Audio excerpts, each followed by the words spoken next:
Sai come si dice? Ci sentiamo? In inglese? Vediamo un po'. Allora, se è in generale, ci sentiamo dopo. Ok? In inglese si dice let's speak soon. Ok? Si parla del comunicare. We will communicate. Ok? Questo può dire speaking in person, in persona, or writing an email, or messaging. Okay? It's communication in general.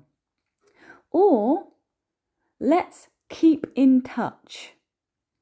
Okay? Keep in touch, meaning maintain the contact over time, generally speaking. Però, quando diventa un momento specifico, ok? Ci sentiamo domani o la prossima settimana, ok? We can say, anche un po' come ci aggiorniamo, no? Let's touch base tomorrow, or let's catch up next week.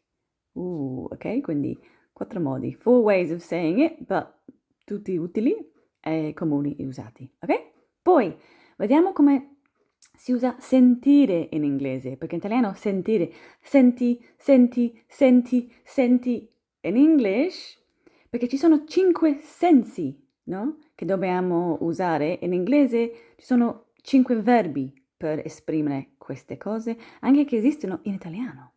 Allora, senti, assaggiare is in inglese to taste.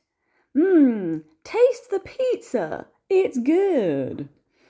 Poi c'è, senti, la pelle è molto suave, suave e morbido. Spagnolo forse. Uh, feel my skin, it's soft, ok? Or to touch, anche, no? Come toccare. Feel, anche come sappiamo, per emozioni, ok? Oh, I feel very relaxed. Mi sento, ok? Poi, to smell, so annusare, anche quando si sente un profumo, ok? Dinner smells good, ok? And then to hear, ok? Sentire with your ear is to hear. Italiano sarebbe udire, ok? To hear, so I hear the birds, ok? Occhio, quando si dice Italian, si dice non vedo l'ora di sentirla, ok? Sentirla. In English, we don't say hear you. Questo vuol dire udire. It's strange and it doesn't make sense, non ha senso. In English, quasi, I look forward to hearing from you.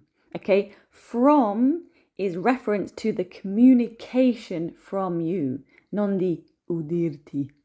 Non ha senso, ok? O resto in attesa di una sua risposta, anche. Ok? Ecco, sentire in English.